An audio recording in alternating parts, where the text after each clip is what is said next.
संसद में राष्ट्रपति द्रौपदी मुर्मू का अभिभाषण। लोकसभा और राज्यसभा की संयुक्त सदन को किया संबोधित। एनडीए सरकार के कामकाज का ब्लूप्रिंट सदन के सामने रखा।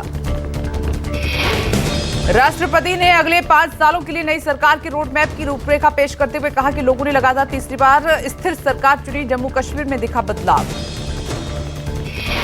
राष्ट्रपति ने अपने अभिभाषण में कहा कि ग्रोथ की निरंतरता हमारी गारंटी है। गारंटी और डिलीवरी में हमारा भरोसा। आने वाले बजट में ऐतिहासिक कदम दिखेंगे। राष्ट्रपति ने कहा कि भारत का विकास गति को तेज किया जाएगा। हम जल्द तीसरी अर्थव्यवस्था बनेंगे। सरकार पर जनता को भरोसा। किसानों का जिक्र करते हुए राष्ट्रपति ने कहा कि किसानों को 20,000 करोड़ ट्रांसफर किए गए। हम किसानों को ज्यादा से ज्यादा आत्मनिर्भर करेंगे। राष्ट्रपति ने कहा कि खरीफ फसलों पर एमएसपी बढ़ाई गई है। निवेश और रोजगार के अवसर बढ़ रहे हैं। छोटे किसानों के लिए भंडारण योजना। राष्ट्रपति द्रौपदी मुर्मू ने कहा कि दुनिया का सबसे बड़ा चुनाव था। करीब 64 करोड़ मतदाताओं ने उत्साह और उमंग के साथ अपना कर्तव्य निभाया। महिलाओं ने बढ़ चढ़कर मतदान में हिस्सा लिया। राष्ट्रपति द्रौपदी मुर्मू बोली कि कहा कि नेशनल हाईवे दोगुनी रफ्तार से बनाए जा रहे हैं। 10 साल में 21 शहरों में मेट्रो पहुंची। पब्लिक ट्रांसपोर्ट में क्रांतिकारी बदलाव। उत्तर दक्षिण भारत में बुलेट ट्रेन की तैयारी। राष्ट्रपति ने कहा कि नॉर्थ ईस्ट में स्थायी शांति के लिए काम। नॉर्थ ईस्ट के लिए 4 गुना बजट मिलेगा। राष्ट्रपति बोली महिला सशक्तिकरण पर नए युग की शुरुआत। 3 करोड़ लखपति दीदी बनाने का अभियान। मुफ्त राशन में महिलाओं को लाभ मिलेगा।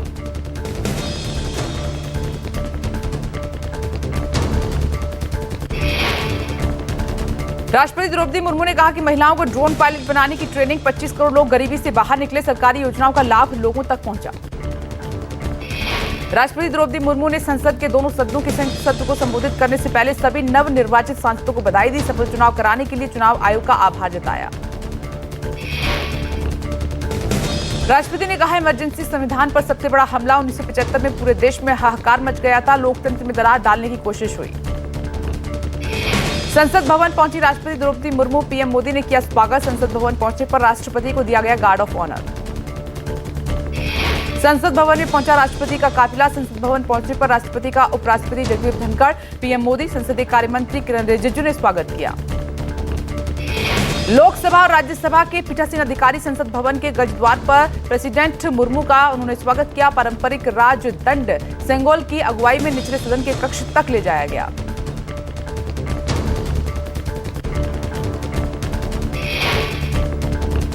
एसपी सांसद आर.के. चौधरी ने सेंगोल का विरोध किया। आर.के. चौधरी ने कहा कि राजशाही का प्रतीक सेंगोल हटाया जाए।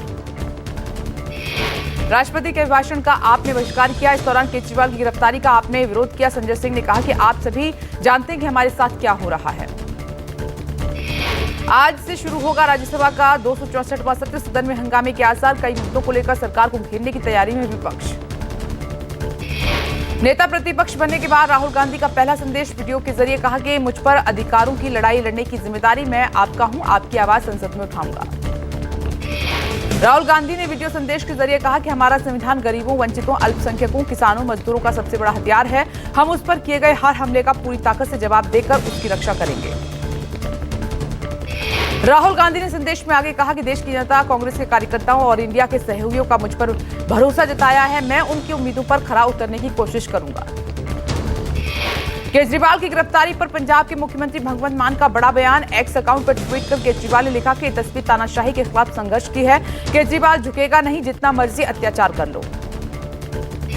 भगवंत मान ने ट्वीट कर कहा कि ईडी कोर्ट से जमानत के बाद सीबीआई की गिरफ्तारी बीजेपी के इशारे पर सीबीआई का खुला दुरुपयोग है। कल कोर्ट से अरविंद केजरीवाल को झटका। 3 दिन की सीबीआई रिमांड पर भेजा। केजरीवाल को रावसबन्नी कोर्ट में पेशी के बाद सीबीआई हेडक्वार्टर में शिफ्ट किया गया। दिल्ली शराब नीति केस में सीबीआई ने केजरीवाल से पूछताछ के लिए 5 दिन की रिमांड मांगी थी, लेकिन जांच एजेंसी को 3 दिन की रिमांड दी गई। केजरीवाल की गिरफ्तारी को लेकर शिवसेना नेता संजय राउत ने कहा कि केजरीवाल को जिस प्रकार से फिर एक बार जमानत मिलने के बाद भी सीबीआई ने गिरफ्तार किया, यह आपातकाल से ऊपर की तानाशाही है।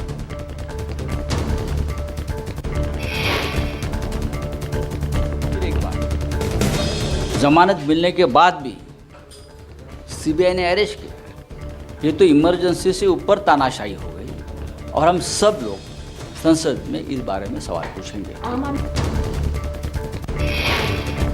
नीट पेपर लीक केस में सीबीआई का एक्शन जारी। झारखंड में हजारीबाग के ओएसिस स्कूल पहुंची टीम प्रिंसिपल भी वहां पर मौजूद करीब 1.5 घंटे तक पूछताछ हुई।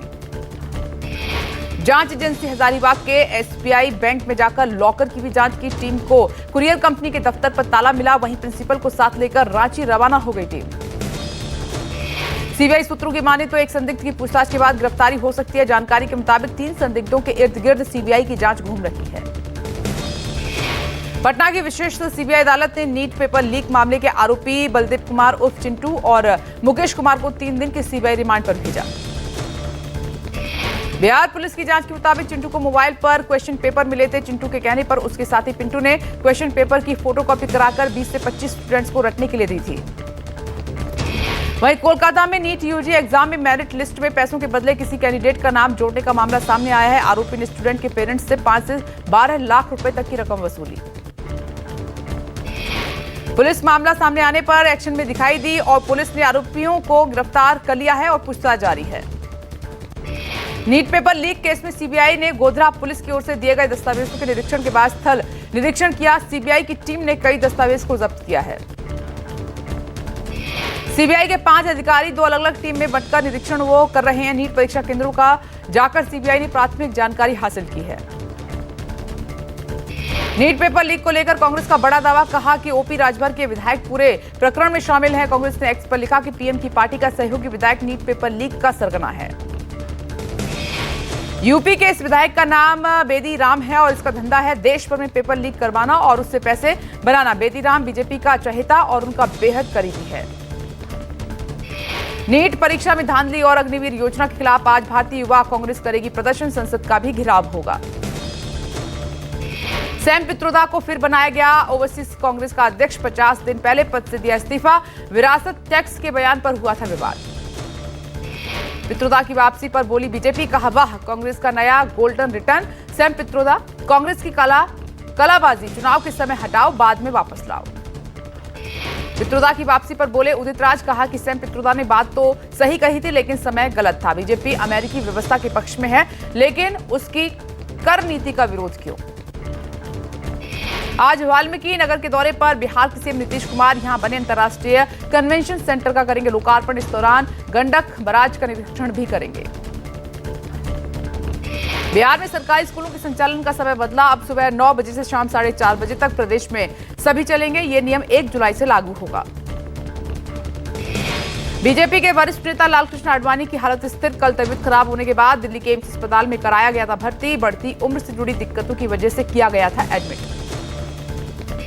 आडवाणी को फिलहाल एम्स के जेरियाट्रिक डिपार्टमेंट के डॉक्टर की निगरानी में रखा गया है और उनकी हालत स्थिर बताई जा रही है। हरियाणा कांग्रेस की दिल्ली में हुई अहम बैठक। आगामी विधानसभा चुनाव को लेकर हुआ मंथन। बैठक में खड़गे, भूपेंद्र हुड्डा, राज बब्बर, दीपक बावरिया समेत कई नेता शामिल हुए। बैठक के बाद मल्लिकार्जुन खड़गे ने अपने एक्स पर लिखा कि हरियाणा के किसानों और नौजवानों को बीजेपी ने धोखा दिया। बीजेपी के 10 साल के शासन ने हरियाणा के विकास को रोक दिया। वहीं हरियाणा पूर्व सीएम भूपेंद्र सिंह हुड्डा ने कहा कि हम विधानसभा चुनाव के लिए तैयार हैं और सभी एकजुट होकर लड़ेंगे। ये बैठक बहुत अच्छी हुई। अमरनाथ यात्रा के लिए ऑफलाइन रजिस्ट्रेशन शुरू किया गया है। अमरनाथ यात्रा के लिए ऑफलाइन पंजीकरण शुरू होते ही श्रद्धालुओं की भारी भीड़ दिखी। रजिस्ट्रेशन के लिए लंबी कतारें लगी। अमरनाथ यात्रा 29 जून से शुरू होगी। यात्रा इस बार 40 दिन की होगी और 19 अगस्त 2024 को अमरनाथ यात्रा समाप्त हो जाएगी। 13 साल से कम आयु के बच्चे और 70 साल से अधिक उम्र के व्यक्ति को यात्रा की अनुमति नहीं है। 6 महीने से अधिक गर्भवती महिला को भी इजाजत नहीं है। अमरनाथ यात्रा को लेकर सुरक्षा व्यवस्थाओं की भी समीक्षा की गई। जम्मू कश्मीर के डोडा में एनकाउंटर। सुरक्षा बलों ने 3 आतंकियों को ढेर किया। तेज बारिश के बीच घने जंगल में जारी है सर्च ऑपरेशन।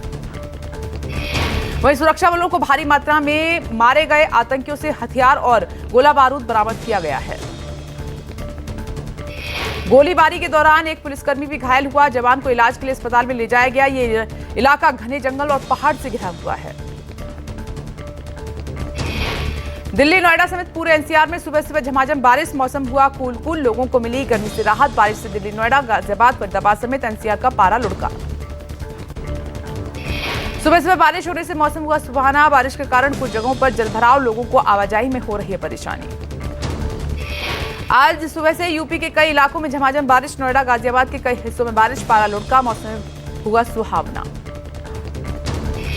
मौसम विभाग ने पूरे दिन बारिश का सिलसिला जारी रहने का अनुमान जताया है। आईएमडी के पूर्वानुमान के मुताबिक दिल्ली में पूरे हफ्ते बारिश की गतिविधियां देखने को मिलेंगी।